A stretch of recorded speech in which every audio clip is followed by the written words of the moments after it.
bendición para ustedes también. Los que llegaron tarde tienen que caminar aquí al frente para que todos vean. Alguien puede llevar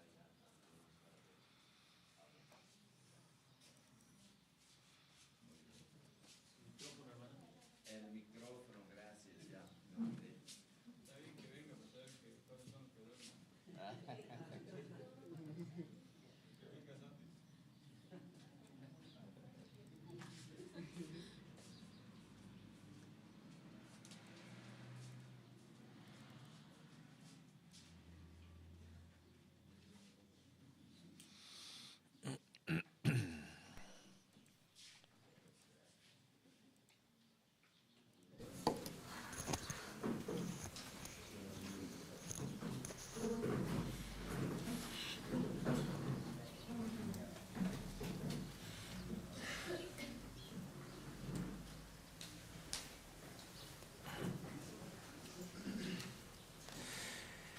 Entonces el Señor nos va a permitir estudiar un libro acerca de una iglesia que tuvo problemas.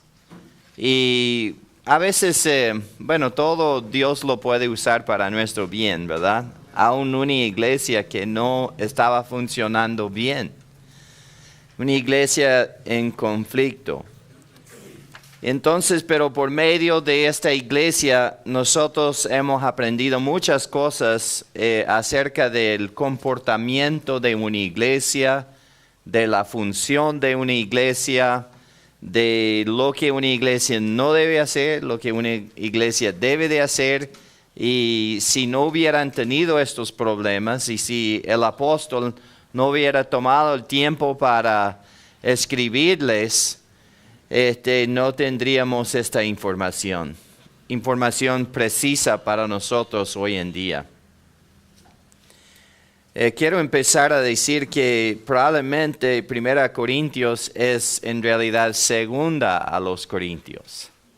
Y probablemente 2 Corintios es la cuarta epístola a Corintios. ¿Ve? Sí.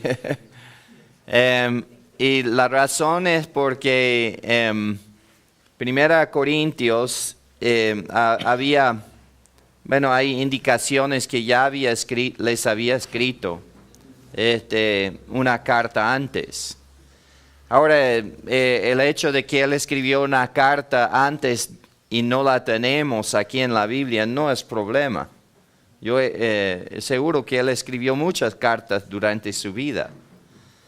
Pero Dios quería que esta carta, la que llamamos 1 Corintios, tomara parte en el canon, en la Biblia, y entonces lo tenemos aquí hoy en día. Aparentemente, leyendo 2 Corintios, había otra carta, probablemente una carta pequeña, y muy directo, llegó entre 1 Corintios y 2 Corintios. Hay muchas indicaciones hay varias indicaciones que esa es una posibilidad. Pero tampoco era una carta inspirada por Dios. Por eso no está incluida esa carta en la Biblia. Pero sí tenemos 1 Corintios. Y para comenzar, vamos a caminar por la historia. Tendrán que dejar que sus mentes vayan pues por las edades hace 2000 años más o menos atrás, aún más allá de eso. Para pensar en una ciudad antigua.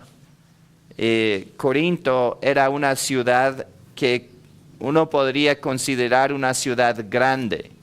Tenía entre 400,000 habitantes hasta posiblemente 700,000 habitantes. Entonces era una ciudad considerablemente grande, especialmente en aquel tiempo de la historia del mundo.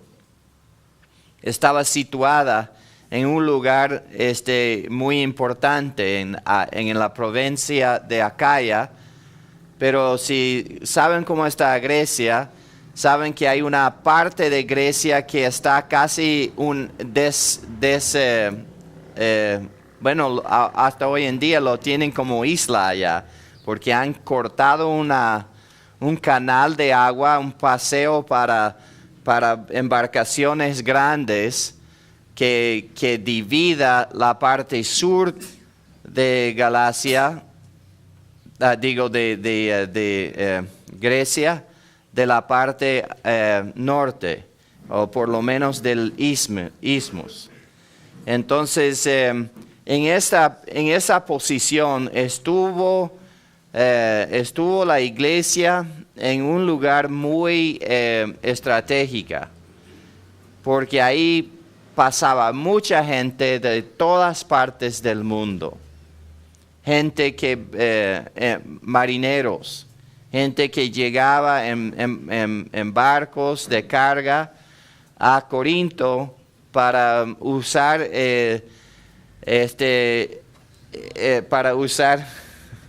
hay que arrodillarse,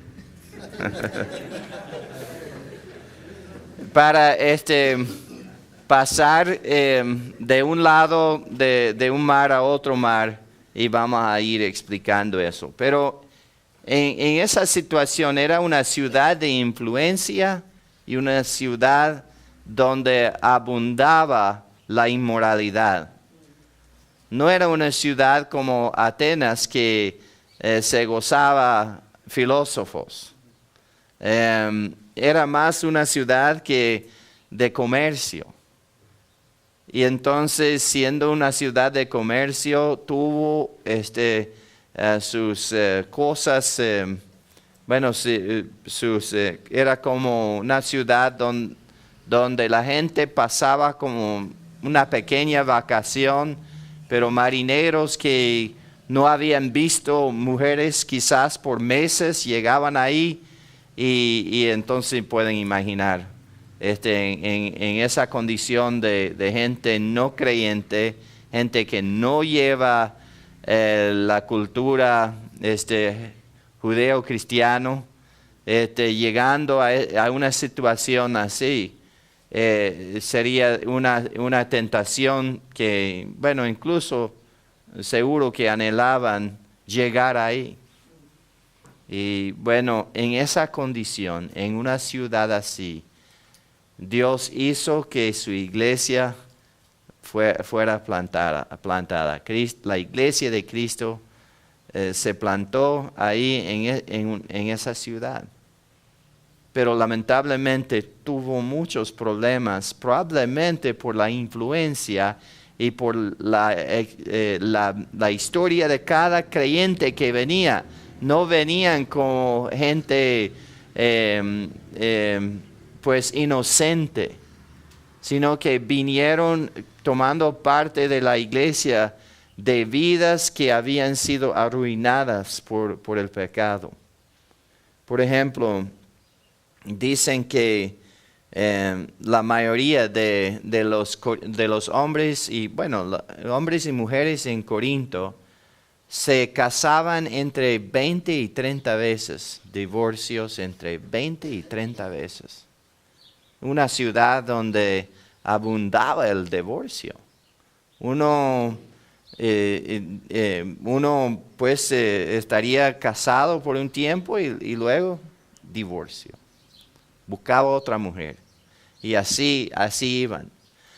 Eran muy dados también a cosas legales. Si tiene tanto divorcio, tiene que estar siempre yendo a la corte para cortar el matrimonio, para anularlo, para seguir casándose con otro. Tremenda cultura, tremendos problemas tenían.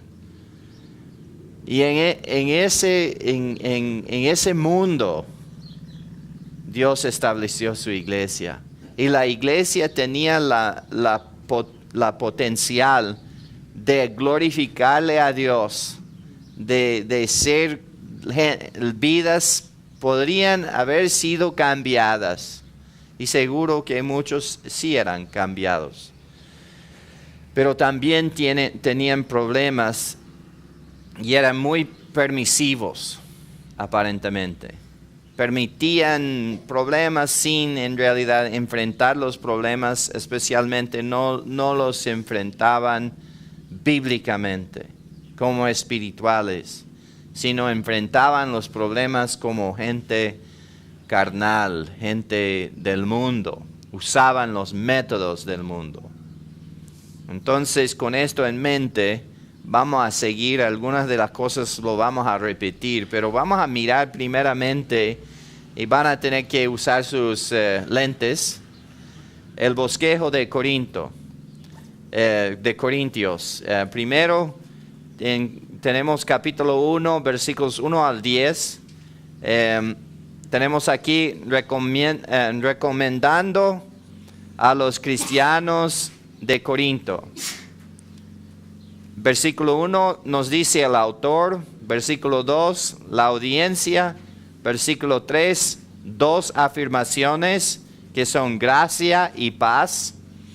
Capítulo 1, versículos 4 al 9, verdadera apreciación. Versículo 10, claves básicas sobre la unidad.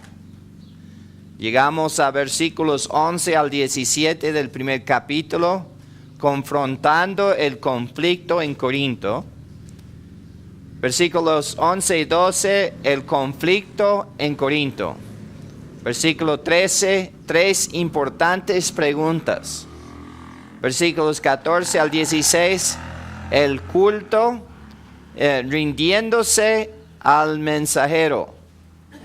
Versículo 17, el método, palabras de elocuencia. 17, el mensaje, la cruz de Cristo. Capítulo 1, 18 al 31, no alejar del mensaje. Versículo 1, 18, la cruz no es un mensaje popular. 19 y 20, la cruz de Cristo no va con la lógica humana. 21 a 23, la cruz como piedra de tropiezo. 24 y 25, la cruz como debilidad y insensatez al mundo. Versículos 26 al 31, la cruz como solución para cambiar la vida. Y ahí terminamos con el capítulo 1. Capítulo 2, 1 al 16, no juguetear con los métodos. Pablo rechaza los métodos humanos. Pablo confía en el método de Dios, en la metodología de Dios. Versículos 6 al 10, Pablo confía en la sabiduría de Dios. Versículos 10 al 13, Pablo confía en el Espíritu Santo. 14 y 16 de capítulo 2, el hombre natural versus el hombre espiritual. Capítulos 3 y 4 abarcan un tema.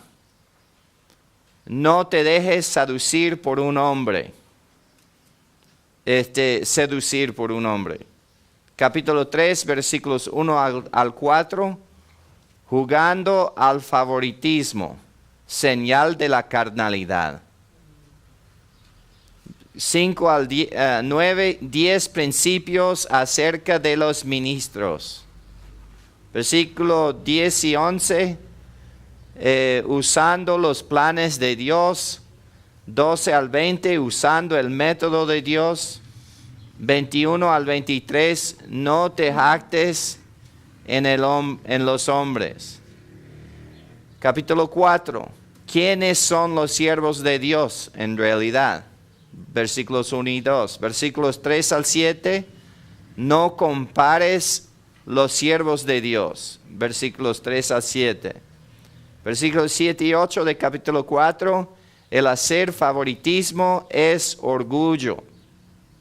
Versículos 9 al 13, la realidad de los apóstoles. Versículos 14 al 21, verdadera autoridad espiritual. Y llegamos a los capítulos 5 y 6, confrontando tres problemas serios. Primer problema se encuentra en capítulo 5, versículos 1 al 3, una situación social escandalosa. Capítulo 6, versículos 1 al 8, una libertad legal lamentable.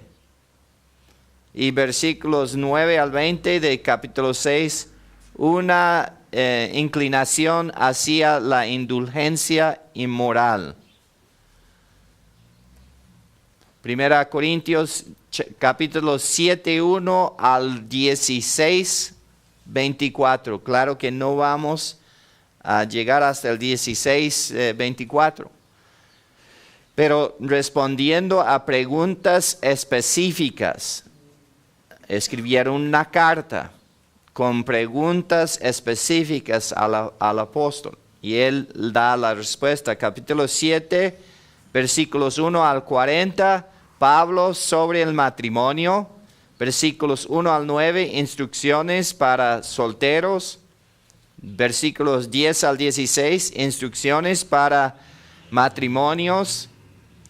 17 al 24, no busques cambiar tu estado matrimonial. Y capítulo 7, 25 al 40, ¿qué de las vírgenes y viudas? Capítulo 8, versículos al capítulo 11, sobre libertades cristianos. Capítulo 8, 1 al 6, ¿qué de los sacrificios a los ídolos? Y de ahí continuaremos más luego en el estudio después, de 9 en adelante.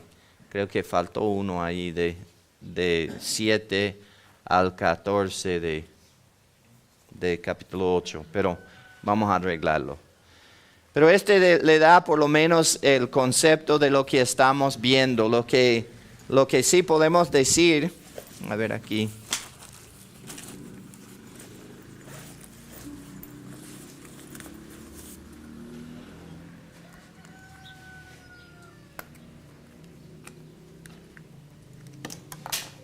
Hey. Ay.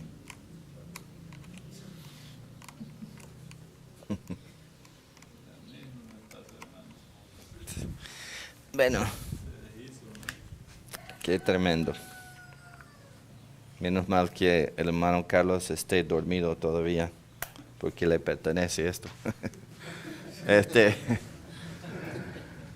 Tenemos el capítulo 1, pues, que habla pues de algunas cosas generales, pero comienza a hablar de no alterar el mensaje. Capítulo 2 dice no juguetear con el método, los métodos. Y capítulos 3 y 4 es no te dejes seducir por los hombres. Y estos tres problemas los tenemos hasta hoy en día. Hay los que quieren juguetear con el mensaje, otros con el método, otros con los hombres, pues, por decirlo así. Quieren pues tener un hombre favorito, quieren seguir a los hombres. Y ese problema era un problema bien serio para la iglesia de Corinto. Vamos a estar volviendo a mirar esto durante la semana. Bueno, la historia de Corinto. La iglesia, primeramente vamos a leer versículo 2 de capítulo 1. A la iglesia de Dios que está en Corinto, a los santificados en Cristo Jesús, llamados a ser santos, con todos los que en cualquier lugar invocan el nombre de nuestro Señor Jesucristo, Señor de ellos y nuestro. Muy bien, tenemos aquí la mención de la iglesia de Dios en Corinto. Estamos hablando no de cualquier iglesia, porque en aquellos años y en aquel tiempo la palabra iglesia se usaba en maneras interesantes, porque en lo secular el concepto de iglesia se usaba pues para describir cualquier reunión. Algún pregonero vendría por la ciudad, por ejemplo la ciudad de Atenas, y llegaría pasando diciendo: iglesia, iglesia, iglesia. Y todo el mundo agarraría su piedra. Tenían una piedra que era sus votos. Entonces, su manera de votar. Y llegarían pues a una asamblea en un lugar céntrico. Y generalmente cuando había iglesia, era porque iban a probablemente tener que ir de guerra. Y no solamente sentían la responsabilidad de ir a esas reuniones, sentían todo ciudadano orgullo en poder ir a la iglesia. Ahora, esto era de cientos de años antes de Cristo, ¿no? Hacían eso. O sea que la iglesia, el concepto de iglesia es llamarlos afuera. Y entonces en aquellos tiempos llegarían a la asamblea, cada uno con su piedra, y tendrían 2 envases, sí y no. Y entonces hablarían por un largo tiempo sobre la situación, y cada uno tiraría su voto acerca de su elección, y lo que ganó en el voto es lo que hacían. Y decían que cuando decidieron como ciudad, porque la ciudad era una nación en aquel tiempo, cuando decidían como ciudad de ir de guerra, por ejemplo, todos fueron. Comerciantes dijeron que estarían hombres gordos que estarían ahí con su espada y listos para ir de guerra, porque para ellos era un honor morir por su país, su ciudad. Y era el momento cuando todos, no importa si era rico o pobre, se unían para protegerse así. Ese concepto Cristo lo utilizó primeramente en Mateo 16, cuando dijo: edificaré mi iglesia. Utilizó ese concepto de una asamblea, pero en realidad la palabra iglesia es llamar afuera. Entonces ese concepto es lo que tenemos en la frase la iglesia de Dios.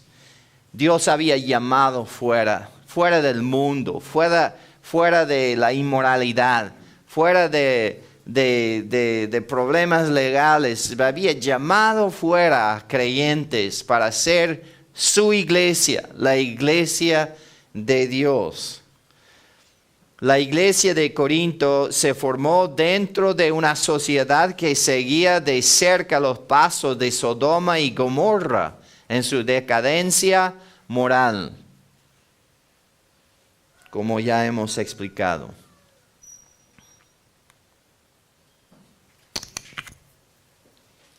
Parecía poco probable que una iglesia naciera en una comunidad tan pecaminosa. Favor de leer Marcos 10:27. Entonces Jesús, mirándolos, dijo: para los hombres es imposible, mas para Dios no, porque todas las cosas son posibles para Dios. Entonces Dios es capaz de hacer nacer en cualquier sociedad del mundo una iglesia. Y quizás no me gustaría ser el misionero quien Dios manda a una ciudad así de decadencia y de pecado abierto. Pero Dios sí es capaz de mandar a alguien. a servirle en una situación así. Hablamos ahora de la ciudad misma, no de la iglesia. Hace 2000 años, Corinto era la capital de la provincia del sur de Grecia llamado Acaya. En el siglo 8 antes de Jesucristo, Corinto comenzó a desarrollarse como un centro comercial. 800 años antes de Cristo. Pero algo sucedió. En el año 146 antes de Cristo, fue destruida totalmente por un general romano llamado Lucio Mumio. Él vino y tumbó toda la ciudad. Quedó en ruinas completas la ciudad. Y luego por 100 años no había ciudad ahí. Bueno, claro que gente vivía por ahí, pero no como en forma de ciudad establecida. En el año 46 antes de Cristo, Corinto fue reedificada por Julio César como colonia romana. Él hizo la ciudad un poco hacia un lado de donde estaban las ruinas. Y se estableció de nuevo esa ciudad. ¿Buena decisión o mala decisión? Esta fue probablemente una de las mejores decisiones que Roma hiciera jamás. ¿Por qué? Porque era una ciudad que llegó a ser sumamente rica. Un poeta apodó a Corinto la rica por su inmensa riqueza. La rica. Corinto estaba ubicada a 50 millas al este de Atenas, Grecia, situada en una estratégica franja de tierra entre el mar Egeo al este y el mar Jónico al oeste. El mar Egeo está aquí y el mar Egeo está por este lado. Y entonces llegaban las embarcaciones a Corinto y muchas veces simplemente pasaban la carga a otro barco de aquí para que pasara por esta zona por aquí a llegar a Roma. ¿Por qué no simplemente pasaron por aquí? Bueno, vamos a ver por qué no. Pero esto causó que esa pequeña parte de tierra ahí fuera muy, muy importante en aquel tiempo. La vía fluvial alrededor del extremo sur de Grecia era y sigue siendo tan traicionera que muchos capitanes de barcos preferían atracar en la orilla oriental de Corinto y tener sus mercaderías llevadas a través del istmo antes de realizar un viaje peligroso por mar. Era preferible. Incluso si hubiera vivido en Corinto, de vez en cuando hubiera visto un barco completo siendo llevado de un lado al otro por tierra. Y a veces hacían eso. Tenían la manera de hacerlo con carros. Porque no les gustaba navegar por debajo de Grecia. Es una zona muy peligrosa, donde muchos barcos han sido destruidos en la historia.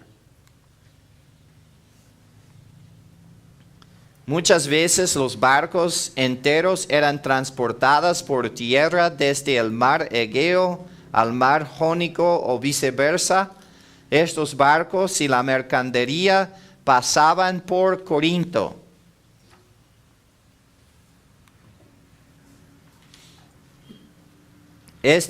este puente de tierra proveía un excelente lugar para que los césares cobraran impuestos por la mercadería.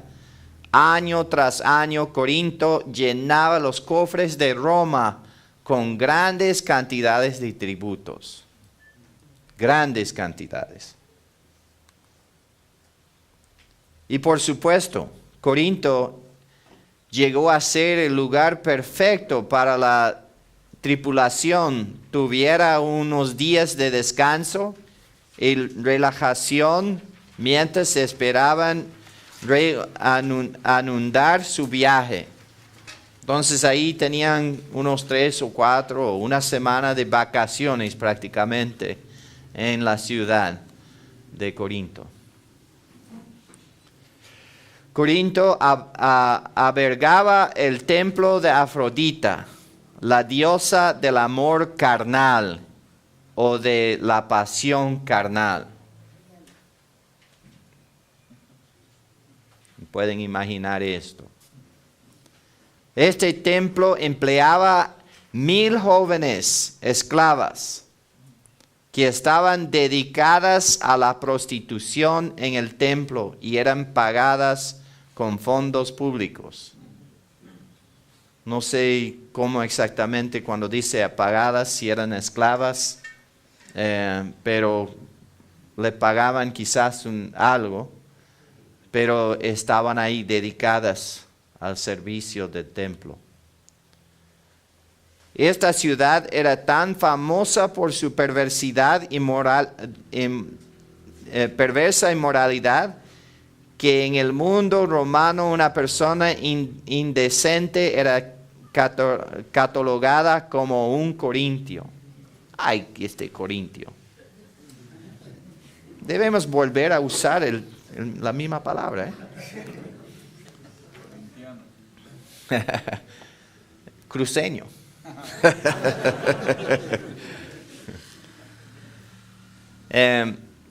Esta es la vista del centro de la ciudad antigua, mirando desde el Acro Corinto.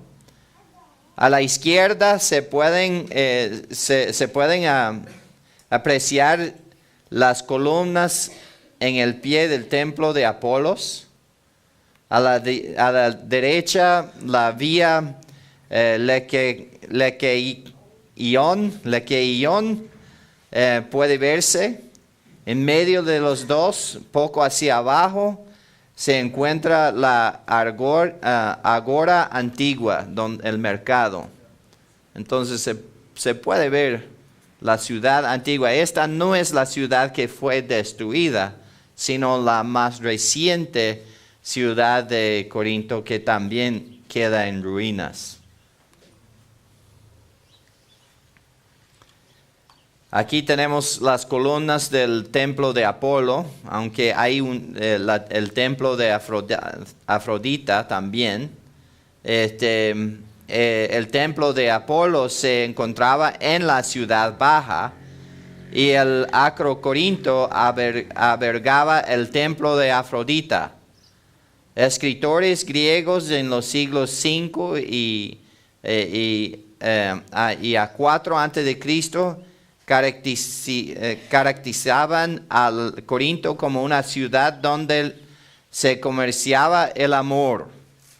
Al mismo tiempo, una joven de Corinto significaba prostituta.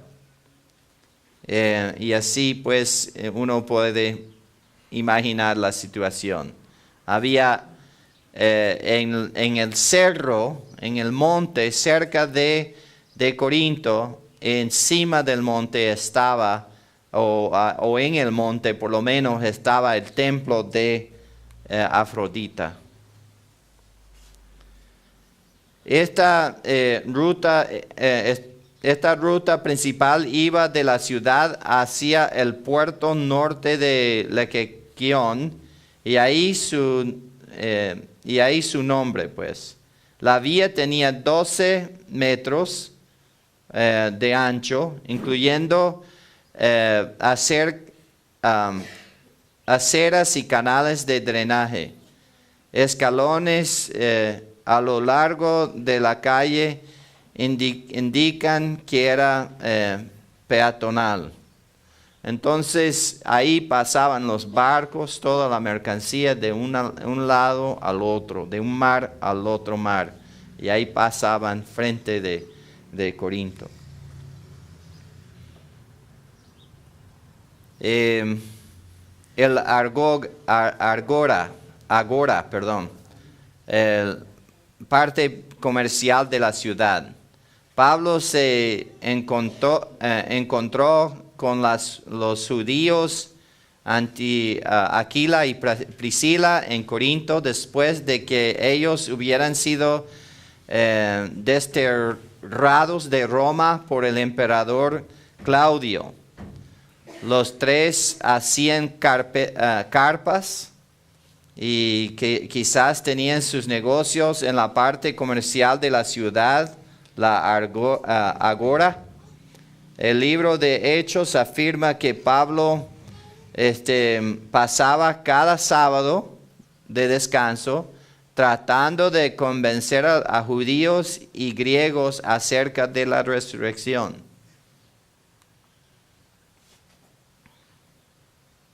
Ahora, el apóstol Pablo estableció una iglesia en la ciudad de Corinto.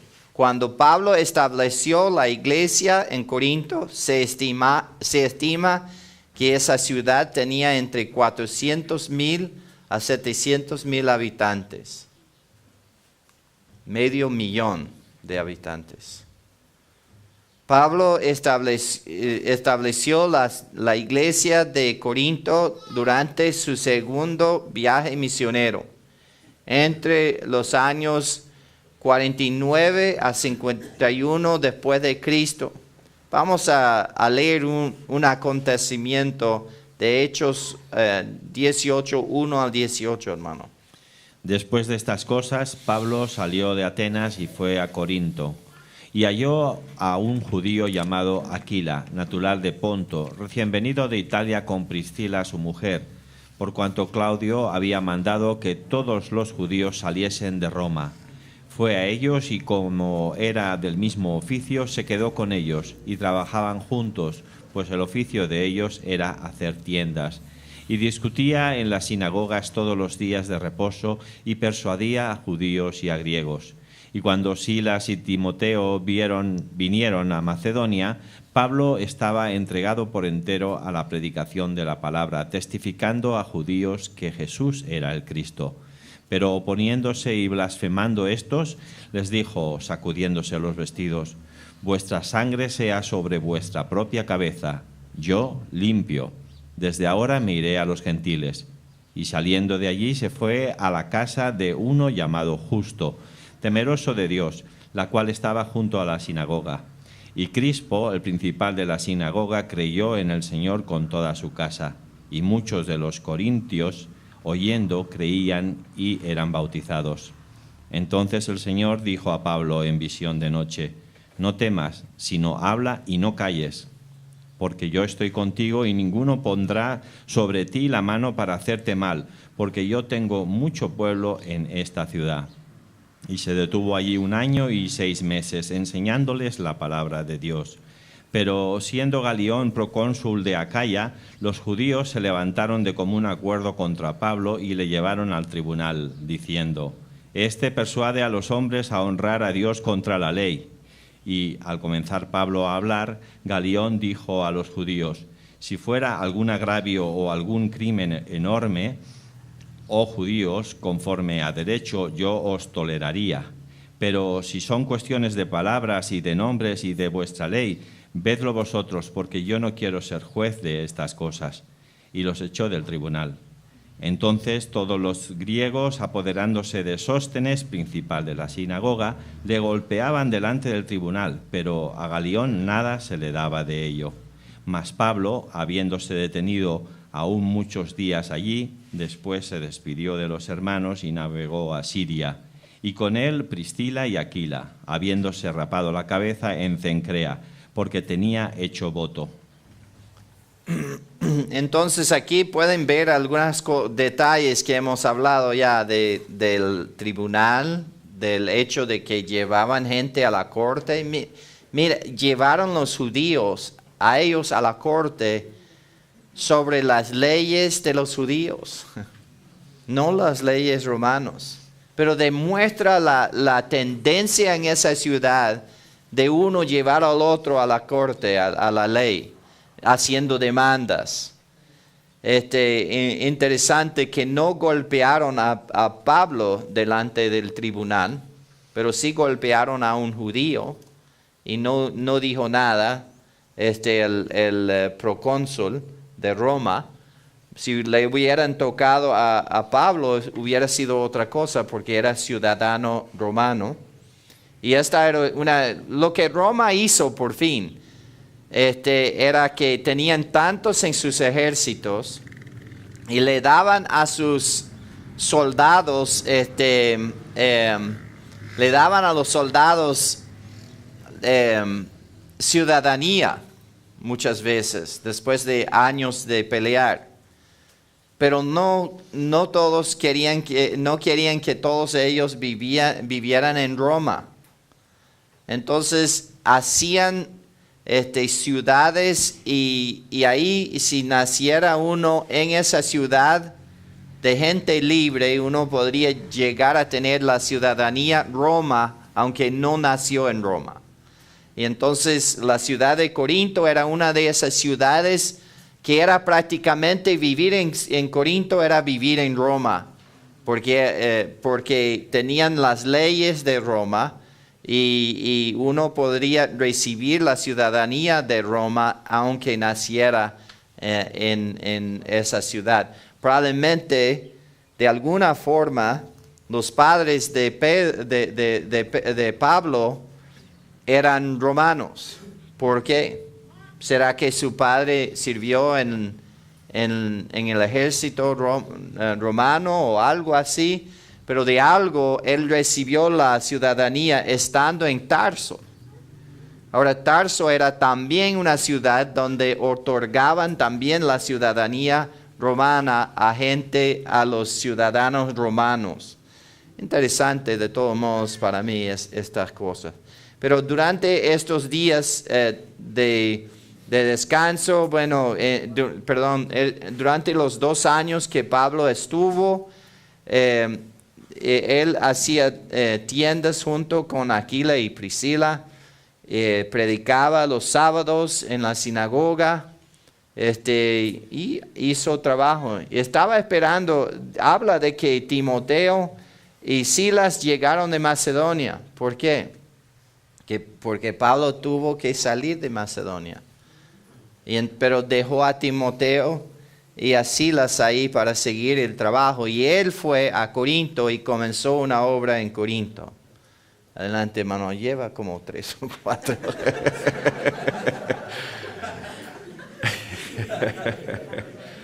Cuídalos, hermano, y no cobre por ellos. Esta primera carta de los Corintios fue escrita en Éfeso aproximadamente en el año 55 después de Cristo. O sea, el libro de Primera Corintios fue escrito como 5 o 6 años después del establecimiento de la iglesia.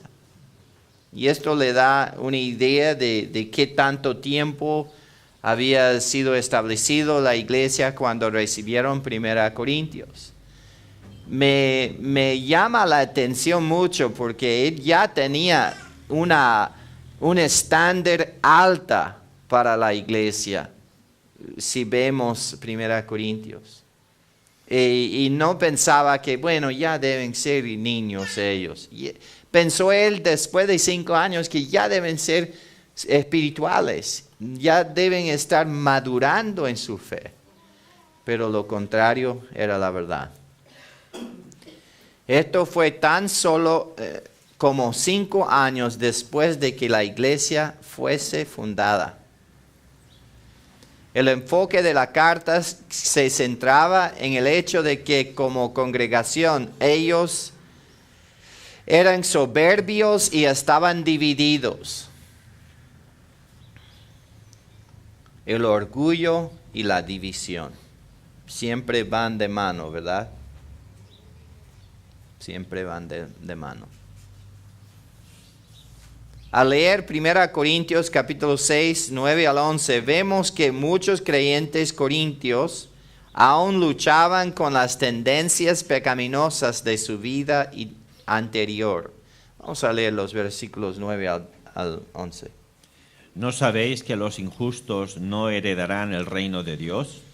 No erréis, ni los fornicarios, ni los idólatras, ni los adúlteros, ni los afeminados, ni los que se echan con varones, ni los ladrones, ni los ávaros, ni los borrachos, ni los maldicientes, ni los estafadores heredarán el reino de Dios. Y esto erais algunos, mas ya habéis sido lavados, ya habéis sido santificados, ya habéis sido justificados en el nombre del Señor Jesús y por el Espíritu de nuestro Dios.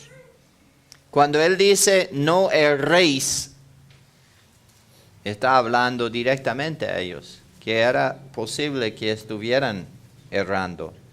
Vemos en el capítulo 6 que ellos sí estaban, algunos de ellos tentados al volver a los templos, a comer ahí, pero terminaban también tomando y volviendo a la decadencia inmoral. Hasta incluso en capítulo 11 vemos que estaban emborrachándose en la cena del Señor. Y esto quiere decir que no era un jugo, una Coca-Cola que estaban tomando. Tenía alcohol, el vino, porque no se puede emborrachar si no hay alcohol. Pero ellos tenían esas tendencias. ¿Ve? Importantes metáforas usadas en los escritos de Pablo a los Corintios. Vamos a mirar algunos. El espejo. Corinto era una ciudad conocida por hacer espejos de bronce pulido. Vamos a mirar capítulo 13, versículo 12, hermano, y luego 2 Corintios 3, 18. Ahora vemos por espejo, oscuramente, mas entonces veremos cara a cara. Ahora conozco en parte, pero entonces conoceré como fui conocido. Y 1 Corintios 13, 12, por favor. El 2 Corintios 3, 18. Perdón, sí, segunda. Por tanto, nosotros todos, mirando a cara descubierta como en un espejo la gloria del Señor, somos transformados de gloria en gloria en la misma imagen, como por el Espíritu del Señor. Entonces se puede ver cómo él utilizó cosas comunes, cosas quizás algunos de ellos hasta trabajaban en la fábrica de espejos. El bema era una plataforma elevada donde el magistrado romano oía y juzgaba asuntos legales. Y hemos leído ya Hechos 18, 1 al 18, entonces no vamos a volver a leerlo, pero ahí tenemos la historia de Pablo estar frente de ese bema, de esa corte. Pablo compadeció ante el tribunal de Corinto, donde fue acusado por los líderes judíos de persuadir a la gente a rendir culto a Dios de manera contraria a sus leyes. Galión, el procónsul romano en Acaya, los echó y no quiso oír el caso.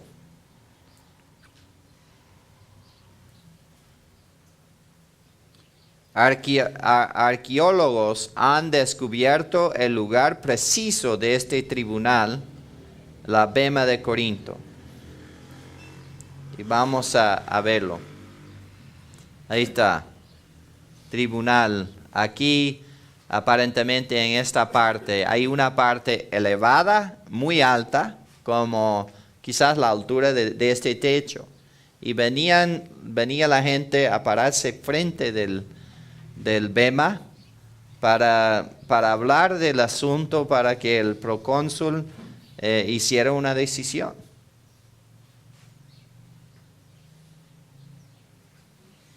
Perdón, ¿esta fue de Atenas o no? No, cada pueblo tenía uno, este es de Corinto. Aquí está el de Atenas. Entonces se puede ver que era un lugar de importancia. Es interesante que en diversos lugares Pablo usa el concepto de juzgar ante el tribunal Bema. Vamos a leer 1 Corintios 3, 8 al 15. Y el que planta y el que riega son una misma cosa, aunque cada uno recibirá su recompensa conforme a su labor. Porque nosotros somos colaboradores de Dios, y vosotros sois labranza de Dios, edificio de Dios. Conforme a la gracia de Dios que me ha sido dada, yo como perito arquitecto puse el fundamento, y otro edifica encima, pero cada uno mire cómo sobreedifica. Porque nadie puede poner otro fundamento que el que está puesto, el cual es Jesucristo. Si sobre este fundamento alguno edificare oro, plata, piedras preciosas, madera, heno, hojarasca, la obra de cada uno será manifiesta, porque el día la declarará, pues por el fuego será revelada. Y la obra de cada uno, cual sea, el fuego la probará. Si permaneciere la obra de alguno que sobreedificó, recibirá recompensa. Si la obra de alguno se quemare, él sufrirá pérdida. Si bien él mismo será salvo, aunque así como por fuego. Vamos a leer capítulo 4, 3 al 5. Yo en muy poco tengo el ser juzgado por vosotros o por tribunal humano, y ni aun yo me juzgo a mí mismo, porque aunque de nada tengo mala conciencia, no por eso soy justificado, pero el que me juzga es el Señor. Así que no juzguéis nada antes de tiempo, antes que venga el Señor, el cual aclarará también lo oculto de las tinieblas y manifestará las intenciones de los corazones, y entonces cada uno recibirá su alabanza de Dios. Y podríamos seguir leyendo, pero ya tienen la perspectiva, ¿verdad?, de que el tribunal era importante. La bema, o el bema, no sé cómo se dice en español, ¿el bema o la bema? El bema, ok, perdón. Ok. Entonces, pero pueden ver que un tema en el libro de Corintios es el tema de juzgar. Y vamos a ver cómo Pablo usa el verbo de juzgar en el libro de 1 Corintios en varias maneras, combinadas con prefijos que cambian el sentido, pero es importante esto, especialmente de una ciudad que ya estaba dada a juzgar el uno al otro. El templo. La ciudad albergaba el gran complejo del templo de Afrodita, la diosa del amor carnal. Pablo usa la palabra templo en forma figurativa en este libro. Él usa dos términos griegos para templo. Primeramente, uno que quiere decir santuario o lugar sagrado, naos. Se usa en 1 Corintios 3, 16 y 17 para hablar de la iglesia. Ahora está usando metafóricamente al templo para describir la iglesia de Cristo, hermano. ¿No sabéis que sois templo de Dios y que el Espíritu de Dios mora en vosotros? Si alguno destruyere el templo de Dios, Dios le destruirá a él, porque el templo de Dios, el cual sois vosotros, santo es. Sois vosotros, plural, como grupo, como iglesia, ustedes son el templo de Dios. Y si alguien destruye el templo de Dios, la iglesia de Dios, Dios lo destruirá, según estos versículos. Tengan cuidado, tengan cuidado. Vamos a leer 6:19, donde usa esa misma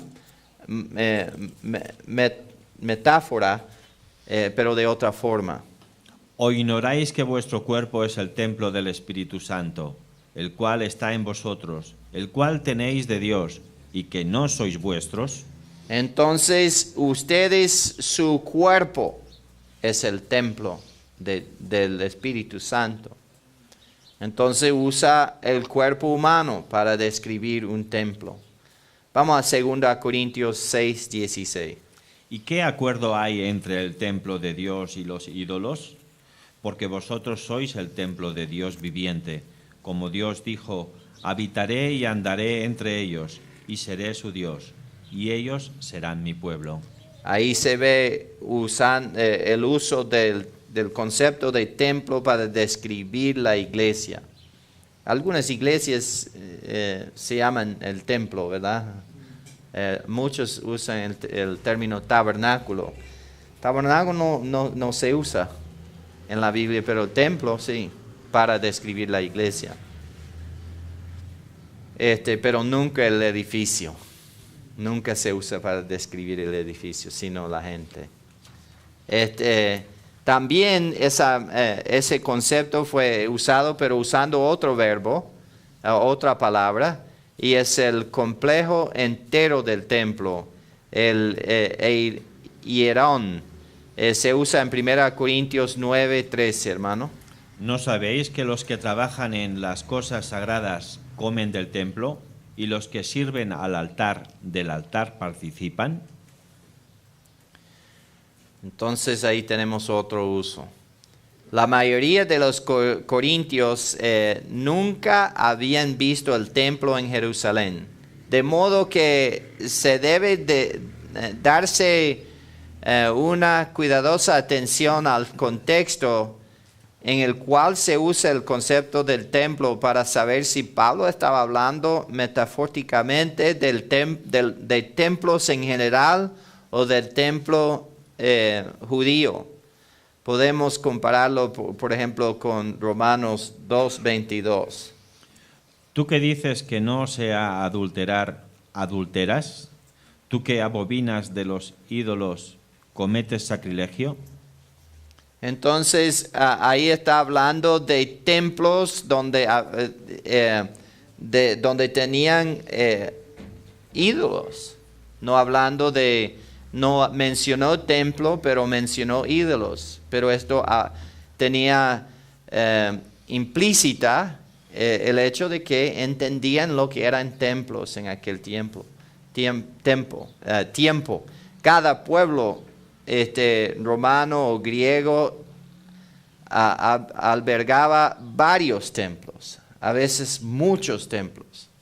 El hermano Paco mostró anoche un templo que vimos en India. Paramos para gasolina, allá al frente estaba ese gran templo así gigantesco.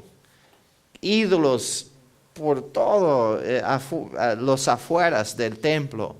Quizás después vamos a sacar esa foto, hermano, para mostrárselo. Deportes. Los juegos atléticos eran importantes en Corinto.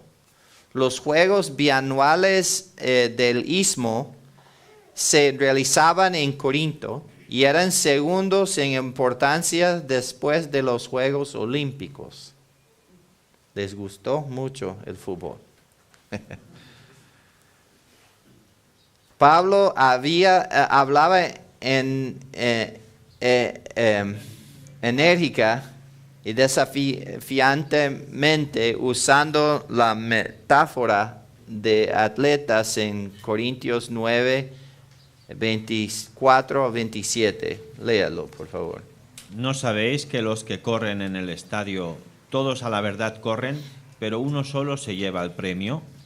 Correr de tal manera que lo obtengáis. Todo aquel que lucha, de todo se abstiene. Ellos, a la verdad, para recibir una corona corruptible, pero nosotros una incorruptible.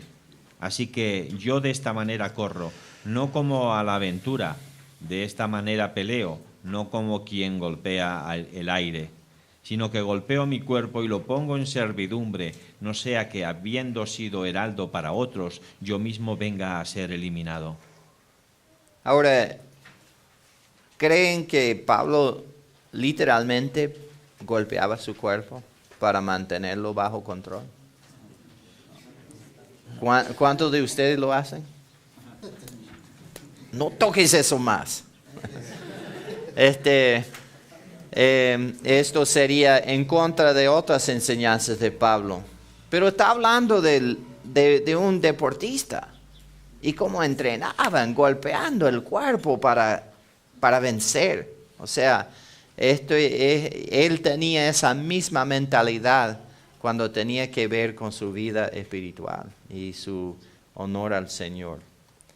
Bueno, vamos a seguir este estudio después del desayuno. Oremos. Nuestro Padre Celestial, muchas gracias, Señor, por la introducción que hemos tenido aquí al libro de Corintios. Padre, no sabemos cómo era vivir en Corinto, pero tenemos quizás aquí una ventana abierta para mirar hacia atrás en la historia, mirar un pueblo donde estableciste la iglesia de Cristo. Gracias, Padre, que tú eres capaz de hacer cualquier cosa y puedes hasta establecer iglesias fuertes en Bolivia, de lado en lado. Y queremos ver que esto suceda. Padre, sabemos que el Evangelio nunca ha sido popular y siempre está bajo ataques. Pero por medio de esto sabemos que estamos en lo correcto. Si fuera pues incorrecto, nadie se preocuparía de nosotros. Pero Padre, como le perseguían a Cristo, Señor, nos estás permitiendo el gozo de sufrir juntamente con Él y que suframos todos, Señor, como buenos soldados, para hacer hacedores de discípulos, Señor, para que acá en Bolivia haya muchos, miles y miles y miles de hacedores de discípulos. Denos esta visión y muéstrenos, Señor, que es una posibilidad. En el nombre de Jesucristo pedimos estas cosas. Gracias por la comida. Amén. Okay.